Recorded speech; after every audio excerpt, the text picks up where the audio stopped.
Eu não deveria ter parado o caminhão naquele trecho. Até hoje penso nisso. Se eu tivesse seguido direto, talvez nada disso tivesse ficado preso na minha cabeça. Mas quando a voz entrou no rádio, parecia que a cabine inteira ficou menor, como se o som estivesse saindo de dentro do plástico, não da frequência. Eu estava em direção ao sul, passando pelo trecho mais vazio da rodovia. Era madrugada, o tipo de madrugada que não tem barulho nenhum além do motor e do vento batendo na lataria. Eu deixo o rádio AM ligado porque ele me ajuda a não cochilar. Só que naquele dia não tinha ninguém falando, só ruído, aquele chiado que às vezes sobe e desce como se fosse onda.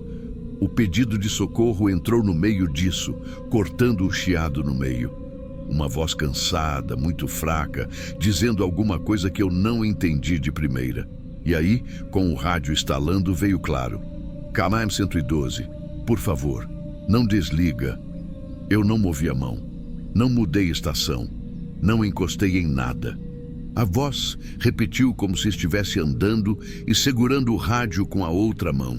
Tinha vento, passos, arrasto, não parecia encenação. Parecia alguém tentando falar rápido, mas com medo de que algum barulho cobrisse o que ele precisava dizer. Eu tentei responder. Apertei o botão lateral e falei para a pessoa continuar falando, dizer qualquer coisa que ajudasse. Mas quando soltei o botão, só voltou o chiado, mais fraco. E aí entrou outra coisa no fundo. Uma respiração, bem lenta. Profunda demais para estar tão perto de um rádio portátil, como se fosse um peito enorme puxando o ar. Não era grito, não era sopro, era aquele tipo de respiração que parece encher o ouvido inteiro. Aquilo me travou na hora. Eu chamei a PRF pela frequência normal, mas nada do chamado aparecer para eles.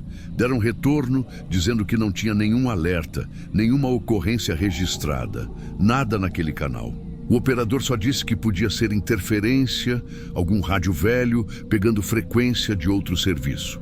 Mas não soava como isso. Nada daquilo soava como isso. Mesmo assim, eu continuei. A cabeça ficou pesada. O quilômetro marcado era para frente. Faltava pouco. O rádio voltou a chiar. Aquele ruído meio metálico, como se tivesse algo batendo no microfone. E a voz voltou só mais uma vez. Tá atrás de mim. Depois disso, silêncio. Não silêncio de rádio, silêncio de nada. A frequência ficou morta. Eu segui dirigindo com a sensação de que não devia parar, mas ao mesmo tempo não tinha como ignorar. Se fosse comigo, eu queria que alguém parasse. É assim que a gente pensa até viver uma coisa que tira essa certeza pela raiz. Quando cheguei no quilômetro indicado, a rodovia estava escura, sem farol de carro nenhum vindo de trás. Joguei o pisca-alerta e fui encostando devagar. Eu esperava ver um carro parado, algum farol baixo, qualquer sinal. Mas o acostamento estava vazio. Só a pista molhada pela garoa que tinha começado a cair. Eu desci, levando a lanterna. Tentei não me afastar tanto da cabine, mas a luz bateu em 3 coisas que não combinavam entre si. Primeiro, a marca de freada. Longa, bem marcada, como se alguém tivesse travado tudo de uma vez. Segundo, um vidro quebrado no chão, espalhado como se tivesse estourado do lado de dentro. E terceiro, um casaco. Jogaram o casaco, não caiu dobrado. Ele estava meio torcido, como se tivesse sido puxado do corpo. Eu falei mais alto para ver se alguém respondia. O eco da minha voz voltou rápido demais, indicando que não tinha nada além de mato para os 2 lados. A lanterna pegou no celular logo depois. Ele estava virado para baixo, a tela destruída, cheia de fissura. Só que tinha uma coisa estranha. O aparelho estava quente. Não quente de incêndio, mas quente como um telefone que foi usado há pouco tempo. Eu não mexi muito. Era melhor deixar tudo como estava até a polícia chegar. Avisei pelo rádio comum, não pelo AM. Eles mandaram esperar. A sensação era de que alguma coisa ainda estava ali, mas escondida. O vento mudava de direção toda hora e fazia um barulho que não parecia vento batendo só em árvore. Eu voltei para a cabine rápido demais, mas não fui embora. Fiquei ali, olhando pelo retrovisor, sem coragem de desligar o farol. E o rádio AM, que eu tinha desligado sem perceber, acendeu sozinho. Não tocou nada, não chiou, nenhuma voz, só acendeu. Como se fizesse questão de mostrar que ainda estava ali. E foi assim que a noite começou para mim naquele trecho. A viatura demorou mais do que eu esperava. A impressão é que cada minuto parado ali deixava o ar mais pesado, como se a rodovia tivesse engolido todo o barulho normal da madrugada. Quando os faróis apareceram, eu senti um alívio estranho, quase como vergonha por ter ficado com medo daquele trecho vazio. Os policiais desceram e pediram para eu mostrar o que tinha visto. Eu levei até o casaco, o vidro, a marca da freada. Eles foram profissionais, atentos, mas dava para perceber que não estavam vendo aquilo como eu vi. Quando encontraram o celular, um deles comentou que o aparelho estava quente demais para um telefone sem bateria. Eu não tinha falado nada sobre isso. Eles notaram sozinhos. Perguntaram do rádio. Perguntaram tudo sobre o rádio. Eu expliquei que a mensagem tinha vindo no AM, numa frequência que não tinha ninguém falando naquela hora. E repeti o que ouvi. O pedido de socorro, o quelombre, a frase pedindo para não desligar. Só que quando mencionei a respiração, o policial mais velho ergueu o rosto rápido, como se esperasse outra coisa. Ele só perguntou: o som era de alguém perto ou longe? Eu tentei explicar, mas não sai perfeito quando a gente tenta colocar isso em palavras. Era perto, mas não era normal. Como se o ar vibrasse no microfone, mas com força demais. Ele não anotou nada quando eu disse isso. Apenas guardou o celular numa embalagem e pediu para eu ir atrás deles até o posto, porque eles precisavam registrar tudo no relatório. Foi nessa hora que eu percebi que o rádio tinha desligado de novo. Só que dessa vez não voltou a acender. Na ida, eu fiquei repetindo para mim mesmo que tinha feito certo, que qualquer pessoa teria parado, que qualquer motorista ia se sentir obrigado a ajudar. Mas quanto mais eu repetia isso, mais eu lembrava do silêncio antes de tudo. O silêncio que veio logo depois da frase "tá atrás de mim". Quando chegamos no posto, um técnico da polícia que dormia numa sala nos fundos foi chamado. Ele mexia com áudio, gravação, essas coisas. Pediram para eu explicar o que ouvi outra vez. Ele fez perguntas mais diretas, como se quisesse desmontar o que eu estava dizendo em partes pequenas. Ele perguntou se eu tinha certeza do que lembro dito pela voz. Perguntou se eu tinha escutado algum barulho que pudesse ser motor. Perguntou sobre interferência de outras rádios. E aí, quando eu falei da respiração de novo, ele ficou olhando para minha boca, como se estivesse medindo as palavras. Antes de liberar o rádio AM para a perícia, ele me pediu para ligar o aparelho. Eu falei que ele estava apagado, sem brilho nenhum. Ele pediu mesmo assim. Eu girei o botão e... nada. Nem sinal. Como se o rádio tivesse queimado inteiro. Ele abriu a tampa traseira e ficou quieto. Não tirou bateria, não mexeu em fio, só olhou. Depois fechou de novo e disse que ia precisar levar. Fiquei esperando mais 1 hora no posto. Quando me liberaram, já perto do amanhecer, eu estava com a cabeça quente, mas tentando manter a lógica. Podia ser alguém fugitivo, podia ser briga na estrada, podia ser acidente, seguido de corrida para o mato, qualquer coisa assim. 2 dias depois, me ligaram dizendo que eu precisava ir até lá. A voz do atendente não era tensa, mas também não era normal. Ele só pediu que eu não demorasse. Quando cheguei, quem me recebeu foi o mesmo técnico. Ele parecia mais cansado do que na madrugada do ocorrido. Ele disse que analisaram o áudio captado pela equipe que rastreou a área, não o áudio do meu rádio, porque, segundo ele, não tinha nada para extrair. Eles conseguiram uma gravação ambiente do local exato onde o celular foi encontrado, para tentar identificar se tinha algum animal ou alguma pessoa perto naquela noite. Ele deu play no fone e me deixou ouvir. A primeira coisa que surgia era o vento, forte, batendo nas folhas, depois passos rápidos se afastando.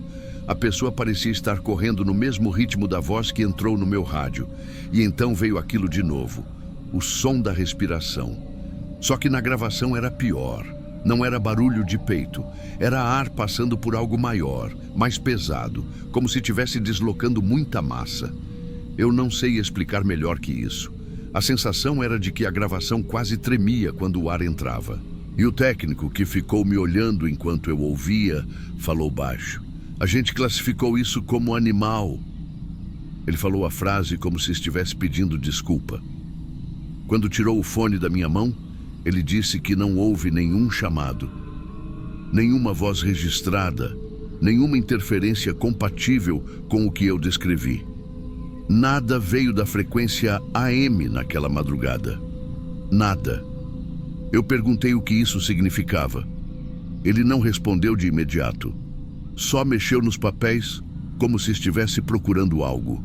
Depois disse que o máximo que podiam concluir é que a voz devia ter vindo de algum outro canal perdido, algum rádio velho, talvez até fora da região. Mas eu sabia que não. A voz tinha falado Melquiómeres e tinha falado não desliga. Aquilo não tinha como vir de longe. Ele percebeu o jeito que eu fiquei olhando e então completou. Tem mais uma coisa. A gravação ambiente do local tem duas vozes. Eu achei que ele ia explicar melhor, mas ele só disse: uma é humana, a outra não sabemos. Depois disso ele agradeceu, disse que eu estava liberado e pediu para eu não tentar mexer no rádio. Era melhor deixar tudo como estava. Eu voltei para o caminhão sentindo como se tivesse deixado metade da coragem naquele posto. Na cabine, o rádio continuava morto. Nenhum chiado, nenhuma luz, nada. Só o painel aceso me lembrando que a viagem tinha que continuar. Mas antes de ligar o motor, eu fiquei alguns segundos parado, segurando o volante e escutando a madrugada lá fora. Era como se tivesse alguém respirando de novo. Só que dessa vez era longe, muito longe, mas não distante o suficiente para eu achar que era imaginação. Depois daquele dia no posto, tentei seguir a vida como se nada tivesse acontecido. É o que qualquer um faria. A gente se convence de que só precisa trabalhar, manter a cabeça ocupada, pensar em conta para pagar, pensar na próxima entrega. Só que algumas coisas não desgrudam, mesmo quando a gente tenta enterrar lá no fundo. Toda vez que eu passava por qualquer trecho mais vazio da estrada, o silêncio parecia repetido, como se estivesse copiando a madrugada do quilômetro 112.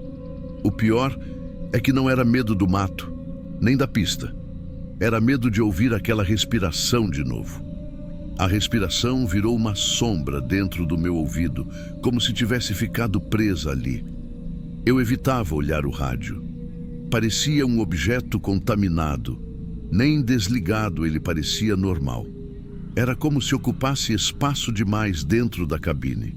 Por algumas noites, deixei o rádio completamente fora da tomada. Mas só de olhar para ele já me dava aquela sensação de que alguma coisa poderia ligar sem aviso. Quase uma semana depois, a polícia me ligou de novo. Não pediram para eu ir lá. Só disseram que o celular encontrado tinha sido analisado, mas não deu em nada. Tela destruída, componentes danificados pelo impacto, nenhuma chamada registrada antes de quebrar, nada que indicasse o motivo da freada ou da corrida. Eles falaram isso como se estivessem seguindo o protocolo, não como quem acreditava no que realmente viram. E aí, o atendente disse uma frase que ficou presa na minha garganta até hoje. Se aparecer alguma coisa nova, o senhor avisa. Ele não disse, se ouvir outra coisa. Ele disse, se aparecer. Como se estivesse aguardando algo que não sabia definir. Desliguei a ligação e fiquei sentado na cama da boleia. Ali, sozinho, com o sol batendo de lado, tudo parecia muito mais lógico. Talvez eu tivesse ouvido errado. Talvez a interferência fosse forte demais. Talvez o técnico tivesse entendido mal a gravação ambiente. A nossa cabeça procura qualquer explicação que tire a gente de perto daquilo. Eu quase consegui acreditar nisso, até o rádio acender. Foi no fim da tarde daquele dia. A cabine estava quente, abafada, e eu tinha acabado de fechar a porta. O painel do rádio, morto desde a madrugada da ocorrência, iluminou como se alguém tivesse ligado por fora. Não fez barulho, não chiou, só acendeu. O botão de volume estava no mínimo. Mesmo assim, eu fui atrás do cabo, achando que tinha encostado em algo, mas o rádio estava sem o cabo, totalmente solto. Isso me deu um susto tão grande que eu derrubei a caneta do meu bolso. A luz ficou acesa uns 3 segundos, depois apagou. Só isso. Mas foi suficiente para me mostrar que tinha alguma coisa ali que eu não estava conseguindo entender. Naquela noite, eu fiquei sem entrar no caminhão. Dormi numa pousada barata, mesmo com o frete apertado. O som do rádio acendendo sem energia não saía da minha cabeça. Tentei convencer a mim mesmo que podia ser falha interna, curto, capacitor velho.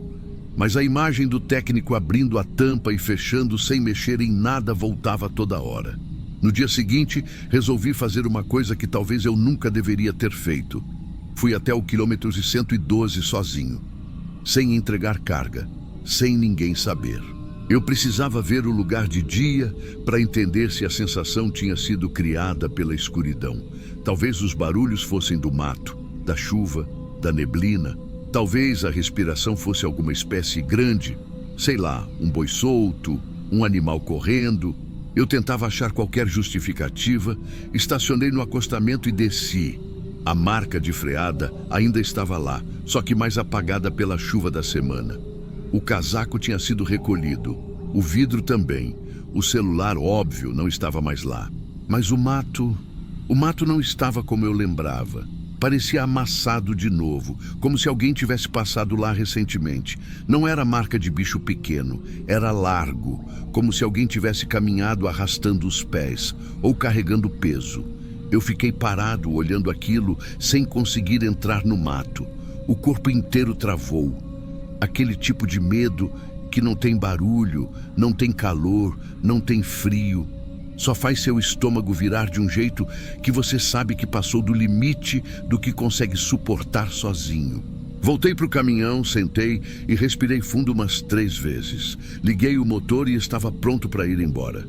Só que antes de engatar, o rádio acendeu mais uma vez, dessa vez com chiado, fraco, mas chiado.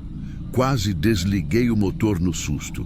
Olhei para a tela acesa do rádio como se estivesse encarando algo vivo. O chiado durou poucos segundos. E aí veio um som curto. Não era voz, não era palavra. Era um sopro rápido, como alguém puxando ar muito perto. Eu desliguei a chave imediatamente. O rádio apagou. Fiquei ali dentro sem mexer por um bom tempo, pensando no que aquilo tudo significava. E foi ali, parado naquele acostamento, que caiu a ficha que eu não queria aceitar. Aquilo nunca foi sobre socorro. Nunca foi sobre alguém pedindo ajuda. A voz falava para não desligar. Falava o quilômetro. Falava como se soubesse que alguém ia parar ali. Mas nada daquilo combinava com alguém fugindo, alguém ferido, alguém desesperado. Era outra coisa. O que quer que estivesse acontecendo naquele trecho, aquilo estava atraindo alguém até lá, e eu fui a pessoa que atendeu. Desde aquele dia, eu nunca mais liguei o rádio AM. Nunca mais passei pelo Calome 112 sem acelerar um pouco mais. E nunca mais falei disso com ninguém. Mas tem uma última coisa que ficou na minha cabeça, desde a madrugada em que ouvi a voz pela primeira vez. Ela nunca pediu ajuda. Ela só pediu para eu não desligar. E agora eu entendi o motivo. Não era para não perder o sinal. Era para não perder ela. Porque se eu desligasse, não teria como me achar no escuro. Se isso fizer sentido para alguém aí do outro lado, se alguém já passou por algo que não sabe explicar, comenta lá. Às vezes é só isso que a gente precisa para não achar que ficou sozinho demais com essas coisas.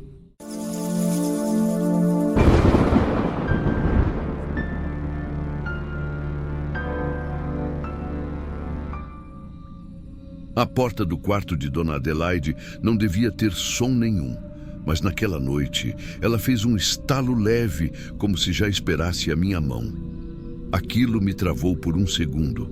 O corredor estava silencioso, luz fraca, o turno avançando lento, e ainda assim eu sentia como se estivesse entrando em algo que já tinha acontecido antes. Exatamente do mesmo jeito. Dona Adelaide estava acordada. Os olhos dela sempre foram atentos, mesmo quando o corpo já não acompanhava. Ela me olhou com uma calma que não combinava com a fragilidade e disse quase num sussurro: "Você demorou mais hoje." O detalhe é que eu ainda nem tinha entrado totalmente no quarto, nem tinha falado nada, e ela já sabia que eu estava atrasado. Sorri sem graça, como quem tenta desviar, mas aquela frase ficou presa na minha cabeça por um bom tempo. Só que não foi a única. No fim daquela mesma noite, quando fui checar o remédio dela, ela comentou: "Já te contei a história do rádio, não é? Contei hoje cedo. Eu nunca tinha ouvido história nenhuma de rádio. Não naquele dia, nem em nenhum outro. Era a primeira vez que eu havia falar disso." Antes que eu pudesse corrigir, ela completou: "Mas tudo bem, daqui a pouco você vai ouvir de novo." A sensação foi desconfortável, um vago aperto no peito, como se eu estivesse entrando num padrão que ela já conhecia de cor. Nos dias seguintes, os comentários ficaram mais frequentes. Sempre coisas pequenas, mas sempre certeiras. "Você vai derrubar as chaves agora." Minutos depois, escutei o barulho das minhas próprias chaves indo ao chão quando puxei o celular do bolso. Não foi coincidência. Coincidências não olham para você como ela olhou, com uma certeza que não tinha nada de adivinhação. Tocaram na campainha do lar, mas ninguém vai entrar. Exatos segundos depois, ouvimos a campainha. E nenhum visitante apareceu. Daqui a pouco a luz do corredor pisca. A luz piscou, e toda vez que isso acontecia, ela repetia com voz serena, como quem narra o óbvio: "Eu já vivi isso." No começo, eu pensava que era só confusão de uma mente cansada. Mas Adelaide tinha uma lucidez que desmontava essa explicação. Ela sabia onde estava, sabia datas, nomes, detalhes, não se perdia em nada. Apenas parecia saber antes. A situação ficou mais estranha quando outros funcionários começaram a ter sonhos. Sonhos iguais, todos envolvendo o quarto dela. Em todos, Dona Adelaide estava sentada na beira da cama, escutando uma música antiga, uma melodia de violino que ninguém conseguia identificar. E sempre com a mesma frase: "A vida já passou, agora só repete." O primeiro colega que comentou isso fez a gente rir, achando que era sugestão da convivência. O segundo já fez a sala de descanso ficar em silêncio. Quando a terceira cuidadora relatou a mesma coisa, mesma música, mesma postura, mesma frase, percebemos que algo estava errado de verdade. Não parecia assombração, não parecia sobrenatural. Era pior do que isso. Parecia inevitável. Como se estivéssemos apenas seguindo um roteiro que já tinha sido escrito, e ela era a única consciente disso. Uma noite, durante meu turno, fui até o quarto dela para verificar a temperatura, porque o sensor marcava uma queda súbita. Antes de eu tocar na maçaneta, a luz do corredor piscou uma vez, depois outra, no mesmo ritmo de todos os sonhos que o pessoal tinha contado. Quando entrei, encontrei Dona Adelaide sentada exatamente como nos relatos. A música não estava tocando, mas parecia que devia estar. Ela olhou para mim com uma expressão que eu nunca tinha visto. Não era medo, não era cansaço, era conhecimento. Um conhecimento antigo, repetido, que não surpreendia mais. "Agora você sabe como começa," ela disse, "e como termina." Naquela madrugada, ela faleceu. A morte foi tranquila, segundo o médico. Um descanso do corpo, nada fora do comum. Mas o que veio depois tirou nosso chão. Enquanto organizávamos os arquivos dela, relatórios antigos, histórico médico, anotações de cuidadoras anteriores, encontramos relatos datados de décadas atrás. Diferentes profissionais, diferentes épocas, mas descrevendo o mesmo fenômeno. As frases iguais, as previsões, a música no sonho, o piscar da luz. O comentário: eu já vivi isso. Era como se a vida dela tivesse rodado muitas vezes. Ciclos completos, silenciosos, em que ela assistia à própria rotina se repetir, consciente até o fim. E cada vez que chegava ao último trecho, tentava avisar alguém, não para fugir, não para mudar, mas simplesmente porque ela sabia que tudo aquilo já tinha acontecido e que iria acontecer de novo, até que finalmente deixasse de existir. Demorou alguns dias para eu voltar a entrar naquele quarto sem sentir o estômago revirar. Tudo estava igual, arrumado como sempre, mas tinha uma sensação de eco, como se a própria ausência dela estivesse repetindo algo. Às vezes, quando faço o turno da noite, a luz daquele mesmo corredor pisca uma única vez. Não é defeito na fiação, não é pane, não é coincidência. É sempre no mesmo ponto, na mesma intensidade, como se fosse um aviso ou um hábito. E toda vez que acontece, a frase dela volta clara na minha memória, como se eu estivesse ouvindo agora. Agora você sabe como começa e como termina. O problema é que, depois de tudo, eu não tenho certeza se ela estava falando da vida dela ou da minha.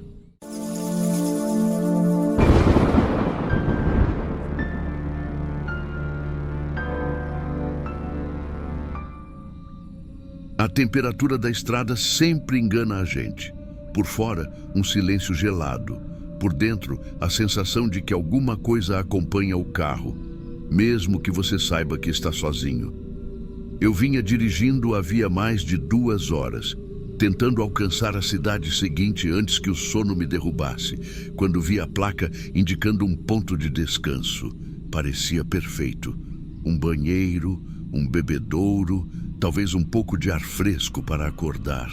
O lugar estava deserto, iluminado só por aquelas lâmpadas amarelas que deixam tudo com cara de abandono. Empurrei a porta do banheiro e, por um segundo, nem entendi o que estava vendo. Havia um homem parado no canto, de frente para a parede, como se estivesse castigado. Corpo rígido, pescoço inclinado, as mãos pousadas ao lado do corpo, sem o menor movimento. Ele não virou a cabeça quando a porta bateu, não ajeitou a postura. Apenas continuou ali, respirando devagar. Tão devagar que dava para perceber o peito se mover com atraso, como se ele estivesse economizando ar. A primeira reação foi pensar que ele podia estar passando mal, ou bêbado, ou dormindo em pé, sei lá. Mas alguma coisa me travou. Não era medo ainda, era estranheza pura. Absurdo. A cena era tão fora de lugar que o corpo entende antes da cabeça que algo está errado. Fiz o necessário o mais rápido possível, tentando não olhar para o canto. Só que olhar para outro lugar não ajudava. A sensação era de que, se eu tirasse os olhos dele, ele ia se mover.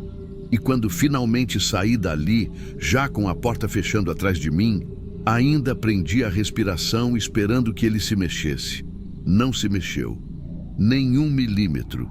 De volta ao carro, dei risada sozinho pela tensão. Tonto, exausto. Provavelmente o cara só queria ficar quieto, ou estava esperando alguém, ou tinha algum problema. Eu sempre fico imaginando coisa nessas viagens longas. Respirei fundo, engatei a marcha e segui. Depois de uns 20 minutos, outra placa de descanso apareceu. Pensei 2 vezes antes de entrar, mas o estômago já estava embrulhado e a bexiga apertando. O segundo banheiro era até mais iluminado. Passei a mão no rosto, tentando espantar o nervosismo que sobrou do primeiro encontro, só que, quando empurrei a porta, a cena estava me esperando. O mesmo homem, mesma roupa escura, mesma postura grudada na parede, mesma imobilidade impossível. Dessa vez, tudo dentro de mim esfriou. A mente procurava uma explicação lógica, um sósia, uma coincidência absurda, qualquer coisa que me acalmasse, mas não conseguia aceitar nada. Aquele homem era o mesmo, eu sabia, o corpo reconhece. Fiz o erro de olhar fixamente para ele por tempo demais. O rosto estava virado para a parede, sim, mas a maneira como ele encostava a testa, como se estivesse ouvindo alguma coisa lá dentro, como se a parede respondesse. Era uma imagem que não queria ver e ainda assim não conseguia abandonar. Entrei rápido em uma das cabines para respirar. Fechei a tranca com força. Calma, pensei. Você está cansado, está projetando. E então escutei. 2 passos, lentos, arrastados, se aproximando. O tipo de passo que não está indo a lugar algum. Está vindo exatamente para onde você está. O som parou diante da minha porta. Fiquei completamente imóvel, contando a própria respiração para não fazer barulho. 1 minuto, 2, talvez 3. Dava para ouvir meu coração batendo no pescoço. Não houve tentativa de abrir a porta. Nenhuma palavra, nenhum movimento. Só a presença, pesada. Quando o barulho sumiu, não foi porque os passos se afastaram. Foi como se a pessoa simplesmente deixasse de existir do outro lado. Esperei mais um pouco, o suficiente para sentir dor nas pernas por ficar parado demais. E abri a porta bem devagar. O banheiro estava vazio. Nada no chão, nada no canto, nada perto das pias. Mas na parede onde ele permanecia encostado antes, havia marcas de mãos frescas, arrastadas para baixo, como se alguém tivesse pressionado a testa ali e depois escorregado devagar. A textura parecia úmida, como suor misturado com poeira. Não tinha mais nenhuma explicação racional que me convencesse. Saí do banheiro com passos rápidos, quase tropeçando no próprio corpo. Entrei no carro sem olhar para trás e bati a porta com força. A estrada voltou a me engolir, mas o silêncio agora parecia vivo, atento. Os faróis viravam um túnel estreito e qualquer sombra na pista me fazia apertar o volante. A cada curva, eu imaginava aquele corpo parado à beira do acostamento, imóvel como estava no banheiro, só que agora virado para mim. E então aconteceu. Numa parte totalmente escura da rodovia, onde nenhuma iluminação alcança e o mato sobe até o joelho, o farol varreu o acostamento por 1 segundo. Um único segundo, antes de a pista ficar reta outra vez. O homem estava ali, de pé, virado para mim, me encarando como se já soubesse exatamente onde eu estaria. Não pisquei, não respirei, só consegui manter o carro acelerando. Mesmo depois que a imagem sumiu, demorou para minhas mãos obedecerem. A sensação era de que, se eu diminuísse a velocidade, ele iria surgir ao lado do carro, caminhando com aquele passo lento. Cheguei ao meu destino sem parar mais em nenhum lugar. Dormi mal naquela noite. Mesmo com a luz acesa, acordava com a impressão de ver alguém parado no canto do quarto, de frente para a parede, esperando que eu me mexesse primeiro. Nunca mais viajei sozinho de madrugada. E sempre que passo por algum banheiro de estrada, ainda sinto que, se abrir a porta rápido demais, posso encontrar aquele homem lá dentro. Imóvel, respirando devagar, como se estivesse ensaiando a próxima vez em que vai me encontrar.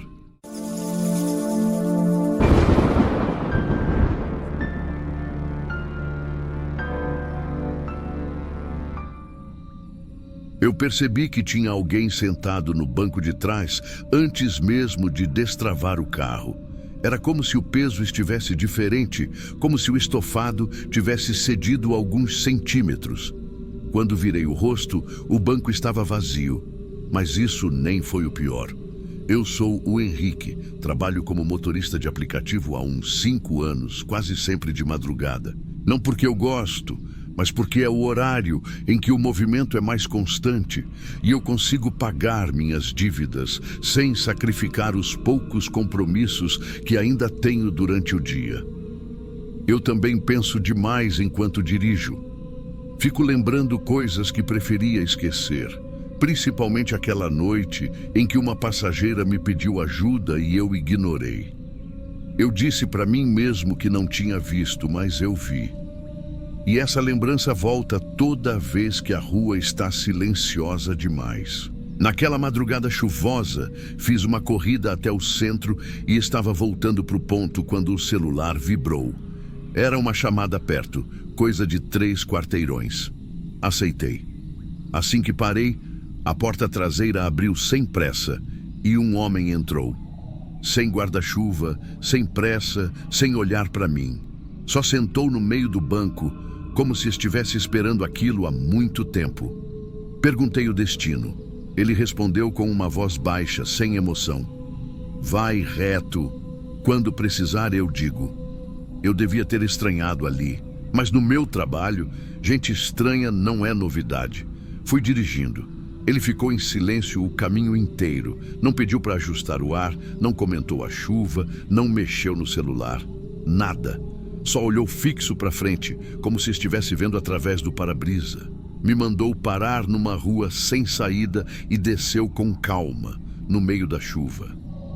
Antes que eu pudesse perguntar qualquer coisa, ele já tinha desaparecido por trás de um muro. Eu devia ter ido embora ali. Na noite seguinte, mesmo horário, recebi corrida no mesmo ponto. Quando virei a esquina, a porta traseira abriu antes de eu parar completamente. O mesmo homem, mesma roupa, mesmo lugar no banco. Ele não esperou eu perguntar nada. Vai reto. Quando precisar, eu digo. Até aí, eu ainda achava que dava para explicar. Tem gente que gosta de rotina ou que depende de carona para algum lugar específico. Mas a sensação de repetição era exata demais. Quando chegamos na rua sem saída, ele saiu igual ao dia anterior, sem olhar para trás, sem pressa, sumindo na mesma direção. No terceiro dia, aceitei a corrida com o estômago apertado. Ele entrou novamente, do mesmo jeito, como se fizesse aquilo há anos. Eu tentei quebrar o padrão. O senhor pegou esse carro ontem, né? Ele respondeu sem desviar o olhar da janela. E naquele dia também. Você só esqueceu. Eu não consegui responder. Senti o ar ficando mais pesado. Eu sabia que aquilo não era normal. Continuei dirigindo, tentando manter a respiração controlada. Quando olhei pelo retrovisor, o coração quase parou. O homem estava inclinado para frente, com o rosto encostado no banco do motorista, observando a minha nuca sem piscar. Não ouvi movimento nenhum, não senti aproximação. Só vi o rosto parado ali, perto demais. Virei o rosto rápido, assustado. Quando olhei de novo, ele estava sentado normalmente, de cabeça virada para a janela, como alguém vendo a cidade passar. Só depois entendi o que era aquilo. Quando chegamos perto da rua sem saída, ele falou, ainda olhando para fora. Ela pediu ajuda para você. Você fingiu que não viu. Eu quase perdi o controle do carro. Aquilo bateu no meu peito como uma pancada. Eu nunca falei disso com ninguém. Nunca. Nem com a minha família, nem comigo mesmo direito.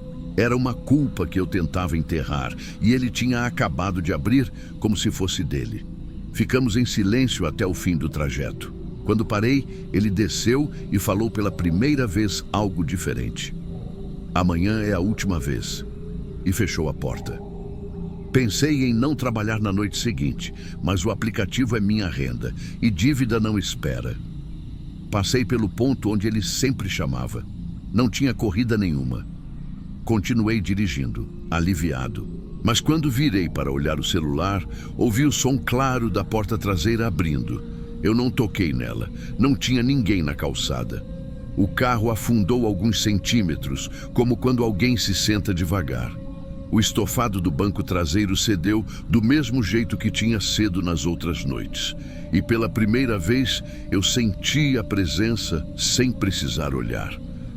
O silêncio que veio depois não tinha nada a ver com a madrugada.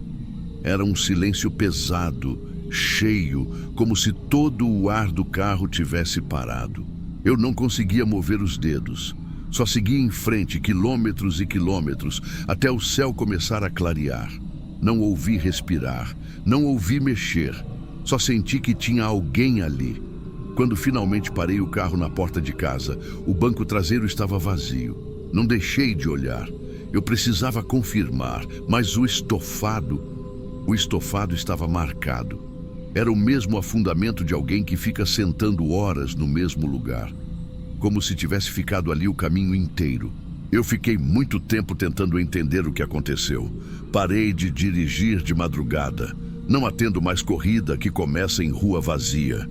E mesmo assim, às vezes, quando a noite está mais silenciosa, eu sinto o carro descer alguns centímetros, bem devagar, como se alguém estivesse se acomodando atrás de mim. E eu sei que aquilo não acabou ali.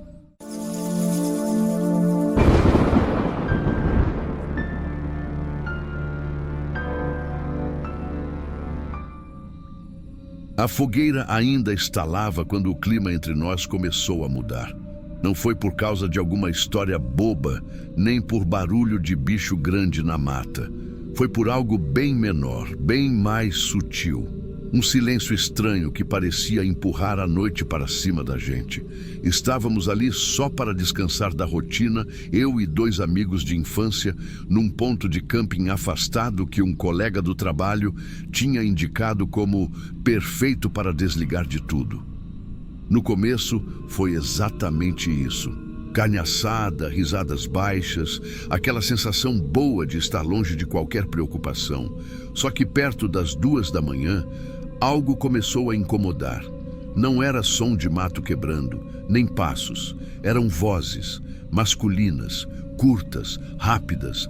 Não davam para entender bem as palavras. Não era conversa. Era quase como se estivessem dando direções, ou corrigindo quem estava andando na frente. Enquanto meus amigos tentavam achar uma explicação, senti uma fisgada gelada no estômago.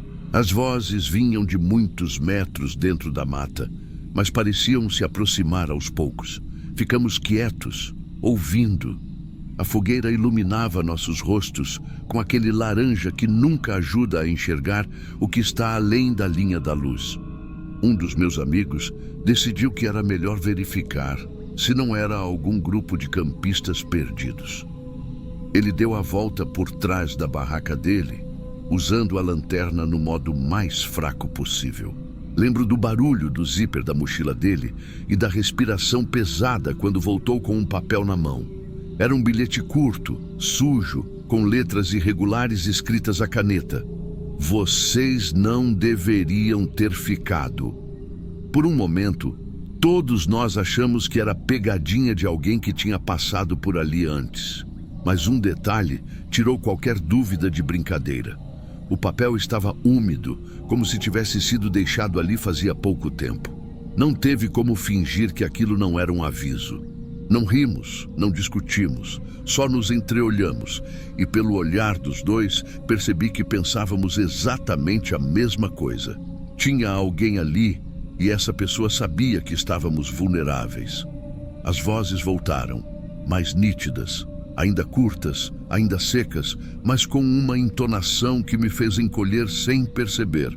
Era como escutar partes de um diálogo entre pessoas que estavam posicionando outras. Um comando, uma resposta curta, um intervalo de passos abafados. Só que não parecia haver direção lógica para onde vinham. Uma hora vinham da esquerda, outra do fundo da trilha, outra perto do rio. Isso deixava claro que eram mais de 2 pessoas e estavam se movendo. Quando levantei para tentar enxergar algo além das árvores, algo congelou meu corpo. Entre 2 troncos grossos, a alguns metros da fogueira, havia 2 figuras. Uma segurava algo comprido no ombro. Não precisava de muita imaginação para saber o que era. Eles não se escondiam, não avançavam, apenas observavam, como se avaliar cada movimento nosso fosse parte do trabalho deles. A luz fraca da fogueira iluminava só até metade das botas deles, mas a postura não deixava dúvidas. Estavam ali por um motivo. Sentei devagar, tentando não fazer barulho, e sussurrei para os meus amigos que não olhassem direto. Pedi para apagarem a fogueira aos poucos, jogando terra por cima. Não queria mostrar pânico, mas minhas mãos tremiam sem controle. O ar parecia mais denso, mais pesado.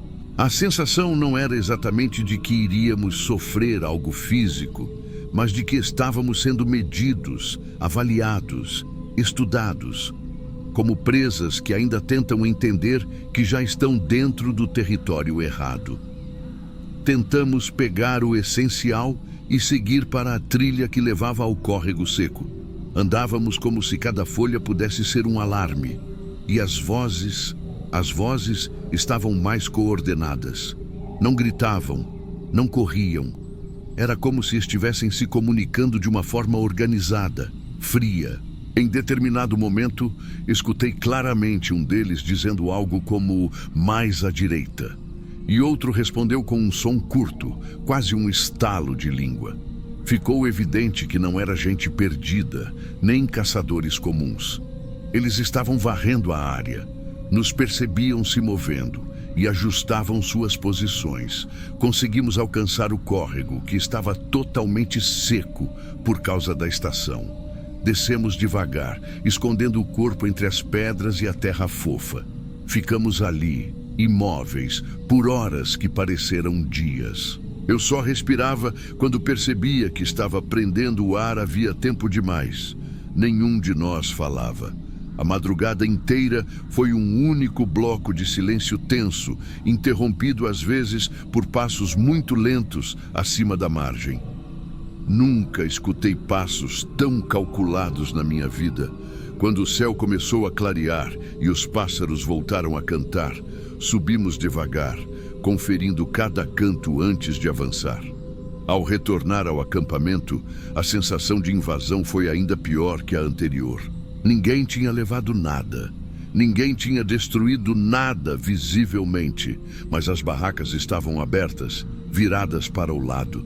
Nossas mochilas tinham sido remexidas e a fogueira, que havíamos coberto de terra, estava totalmente apagada de forma limpa, como se alguém tivesse finalizado o serviço, demonstrando domínio do espaço. Era um aviso, claro, frio, sem necessidade de palavras. Ao chegarmos à estrada, ainda demoramos muito até encontrar sinal de celular. Chamamos a polícia, contando exatamente tudo. Um dos agentes pediu a localização, anotou alguns detalhes e, sem rodeios, explicou o que provavelmente tinha acontecido. A região, segundo ele, era conhecida por haver grupos que faziam treinamentos ilegais de caça. Eles não queriam ser flagrados por ninguém. Não atacavam, não machucavam, apenas expulsavam. O bilhete, segundo o policial, não era só ameaça. Era protocolo. Quem entrava demais, quem via demais, recebia esse tipo de aviso. Eles querem que vocês entendam que não é para voltar, disse o policial, com uma naturalidade que me arrepiou. Naquele momento, percebi que o medo mais forte que senti naquela noite não tinha nada de sobrenatural. Era medo de gente que sabe se esconder, de gente que se move na escuridão como se fosse casa, de gente que observa em silêncio e espera você perceber sozinho que está no lugar errado. Desde aquela noite, nunca mais consegui dormir em mata fechada. Não porque acho que algo terrível vai acontecer, mas porque descobri que algumas pessoas ainda vivem da mesma forma que nossos ancestrais mais antigos, caçando, patrulhando o território, decidindo quem pode ficar e quem precisa partir. E o pior, fazem isso sem pressa, sem hesitação e sem barulho. Só de lembrar das vozes curtas naquela noite, sinto o corpo inteiro gelar de novo. É como se elas repetissem a mesma mensagem do bilhete, só que agora para sempre, em algum canto da minha cabeça. Você não deveria ter ficado.